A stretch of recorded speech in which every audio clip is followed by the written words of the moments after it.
Hey everyone, welcome to Logan's Mosh Pit. Glad to have you here. Do me a favor and please subscribe if you haven't already. By the way, I made a Patreon page. Please donate if you can. It would mean a lot to me. I left a link in the description. Anyway, it's time for a new episode of Rock and Read. Today we'll read Chapter 7 of Heavier Than Heaven, the Kurt Cobain biography by Charles R. Cross. Chapter 7 is called Nirvana's First Show. Here we go. Kurt Cobain's career as a bandleader was almost over before it even began. On a rainy night in early March 1987, the band finally drove out to Aberdeen in a panel van packed with gear, headed toward their first show.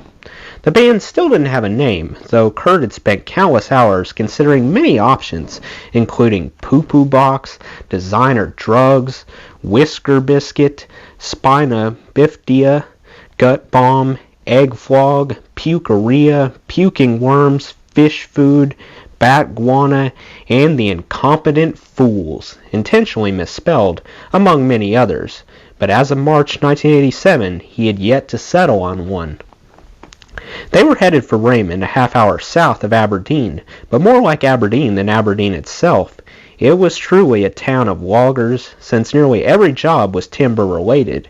Choosing Raymond for their debut show was like a Broadway production opening in the Catskills.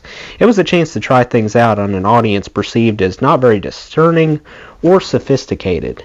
Ryan Eigner, who with his gregarious nature had become their manager for a brief moment, had set up the gig. He nagged Kurt to perform in public, and when his friend was non-committal, Ryan scheduled a gig at a party without Kurt's prior permission.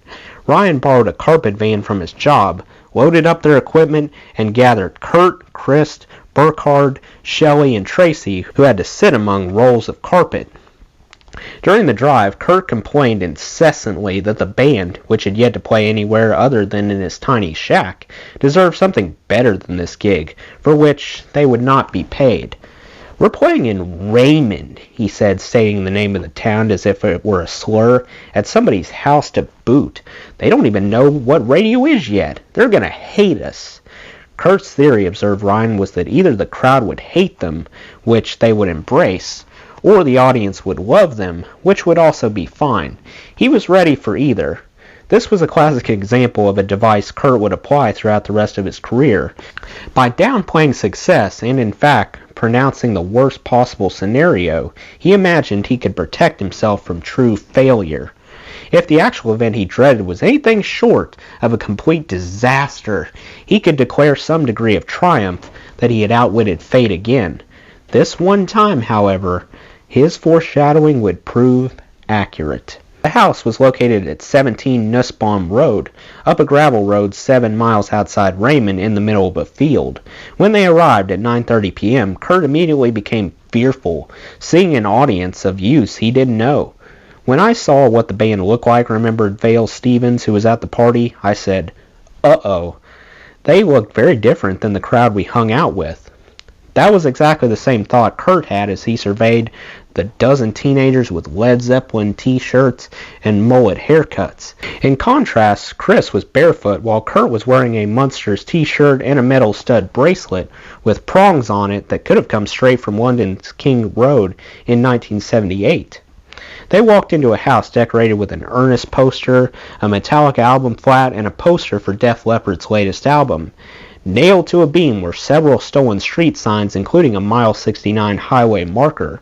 A Tama drum kit was permanently set up in one corner of the small living room, as was a Marshall stack, and there was a keg outside the kitchen. It took a while for the band to arrange their gear, and in that time, the newcomers didn't exactly integrate themselves to their host. "He didn't speak one word," said Kim Maiden of Kurt. "He had his hair down, it was kind of greasy, and it was in his face." At least in his standoffishness, Kurt was unlike Chris, who marched into the bathroom and started to pee, despite the fact that it was already occupied by a girl. Chris opened the medicine cabinet, discovered a vial of fake Halloween blood, which he used to cover his naked chest. located some duct tape to put on his nipples, and began rifling through the prescription medicine. He left the bathroom, ignored the keg, went for the refrigerator, and finding Michelob Light, screamed, "Hey, there's good beer!" At that point, Kurt had begun to play, and Chris had to run and grab his bass because Nirvana's very first concert had started. They began with Downer, one of the first songs Kurt ever wrote. It listed classic Cobain laments on the pitiful state of human existence. "Hand out lobotomies to save little families," Kurt sang. The dark lyrics were completely lost on the Raymond crowd, who could hear nothing more than the chunky guitar and bass riffs. Kurt rushed through the song, and the others that followed, was surprisingly professional. By their very first public show, it was all there, every bit of the Nirvana that would conquer the world in the years to come. The tone, the attitude, the frenzy, the slightly off-kilter rhythms, the remarkably melodic guitar chords, the driving bass lines that were guaranteed to move your body, and most important, the hypnotizing focus of Kurt. He was not yet a fully realized performer, and in fact those at the party don't remember him ever raising his head or pushing his hair out of his face, but all the raw, essential building blocks were in place. He was worth watching, if only because he seemed so intense. Not that the audience noticed, because they were doing what every crowd of teenagers does at a party, drinking and socializing. By far the most remarkable thing about the show was that the crowd didn't clap when they ended their first song. The only person who seemed excited was Chris, who announced, "That sounds pretty good from here," perhaps to keep Kurt's edgy ego from fracturing. Ryan, who was intoxicated, replied, "It sounds a hell of a lot better than usual." "I think you guys might buy a decent PA," was Kurt's only comment after finishing his first original song in front of an audience. "We do have a decent PA," argued Tony Bakula, who lived in the house. "It just keeps blowing up." Shelley yelled at Chris to keep his pants on. They were the only clothes he was still wearing, while Kurt joked, "There's a soupy sails in my fly." "Beastie Boys!" one woman shouted out. "Beastality Boys," Kurt answered. What Ryan hadn't told Kurt was that the evening had been described to Bakula as a jam session. Kurt's expression was one of horror, since, even at this early stage in his career, he did not want to share the spotlight. "That'd be cool to jam," Kurt tactfully lied to Tony, "but do you mind if we play through our set? I really don't know any poppy songs at all, and it's cool to improvise, but I only like to improvise when I'm drunk. That way, I don't care." Bakula was amenable and sat down. The moment was then on Kurt to entertain the crowd, and neither Burkhart nor Christ, now lying on top of the console television, seemed to be ready. "Let's just hit this one," Kurt ordered impatiently. "Let's just figure out how we're going to play it." And with that, he began the opening guitar solo to Aero Zeppelin, assuming his bandmates would join in, which they did. Once the song got going, it sounded as finished as it would a year later when they would record it. As Aero Zeppelin ended, the natives began to get restless. There was once again no applause, and this time Kurt was heckled. Though to be fair, much of the heckling was coming from Chris and Ryan, both so seriously drunk they were barely standing. The band had managed, as they would at many of their early shows, to subdue the crowd through volume during the songs. They would not be so lucky during these song breaks. "Hey, who's got all the pot?" yelled Chris. "Acid! I want acid!" shouted Shelley. "You should just drink alcohol," said a Raymond woman.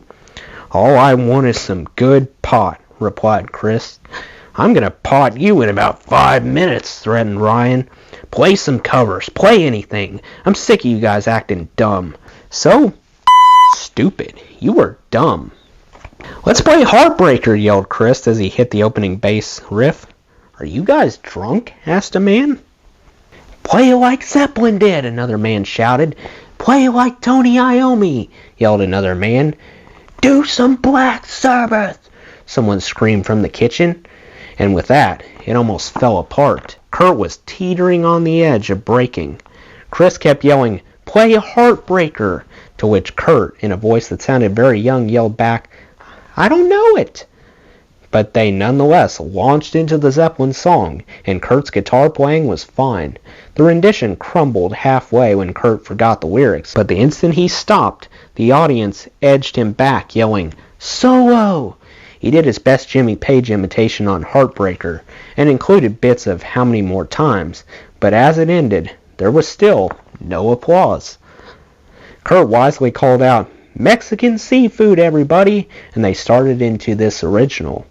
They followed that with Pin Cap Chew, and then Hairspray Queen. By the end of this number, Chris was standing on top of the television doing a Kiss imitation with his tongue. While Kurt and Aaron continued to play, Chris jumped out a window of the house. Looking like a 3-year-old running through a sprinkler on a summer day, he came back in the house and then did it all again. It was wild, Chris remembered. Instead of just playing the show, we thought, why not have an event? It was an event. What happened next guaranteed it would be a party to be remembered. Shelley and Tracy decided to add to the freak show by rubbing their hands on Chris' chest and kissing each other. Kurt quickly introduced the next song. This one's called Breaking the Law. They played what would be later titled Spank Through, a song about masturbation. The Raymond crowd may not have been the most sophisticated audience, but they began to get the sense that they were the butt of some kind of joke. Shelley, trying to crib some of the precious Michelob, had the misfortune of catching her necklace on the refrigerator door. When Vale Stevens closed the door and broke the necklace, a fight ensued. "You fat!" Shelley yelled as she and Vale slugged it out in the driveway. "We were just being obnoxious on purpose," remembered Shelley. Kurt, seeing his first show turn into chaos, put his guitar down and walked outside with equal parts amusement and disgust. Outside the house, an attractive young woman came up to Kurt, and as she approached, he must have felt that his youthful dreams of becoming a rock star and attracting groupies were finally coming true. But instead of being an adoring fan, this big-haired blonde woman wanted to know the lyrics to Hairspray Queen. Apparently, she thought the song had been written about her, perhaps on the spot. It would only be the first of many instances of Kurt's lyrics being misinterpreted. Even at this first gig, Kurt did not take kindly to an audience misreading his true intent. "I'll tell you the lyrics," he told her, sounding like he had been insulted. "They are sucker, hole, eating, son of a mother." The girl stormed away. Kurt went to look for Chris and found him on top the panel van, urinating on the cars of the other guests. Seeing this display, and always smartly concerned with his own self-preservation, Kurt told everyone it was time to go. They packed up their gear and left, expecting to have their retreat thwarted by the fists and feet of their host. But the Raymond crowd, despite all the craziness and insults they had endured, had actually turned out to be more accepting than many of the audiences that would pay to see Nirvana over the next several years. A few had even offered up the comment, "You guys aren't half bad." Hearing those words was an elixir to Kurt. Seeing his reflection in an audience, even one that wasn't fully enthusiastic, was far more attractive than his own self-criticism, which was unceasingly brutal. If the crowd had done anything less than hang him from the nearest light post, it would have been a triumph. The audience, distracted as they were by cat fights, beer brawls, and a half-naked man jumping out of windows, had offered him a small taste of something he craved more than anything else in his life, the narcotic of attention. As they all scrunched into the van, there was some argument about who in the group was the least drunk, and though Kurt was the most sober, no one trusted him to drive. He sat in the back while Burkhard took the wheel. Everybody went out to the driveway to watch them drive away, remembered Jeff Franks, who lived in the house. They all sat in the back of the van with the rear door still open, sitting on the rolls of carpet. We could see them pull the slider down as they sped away with gravel spitting out from their tires. Inside the van, there were no windows, and with the sliding door down, it was pitch black.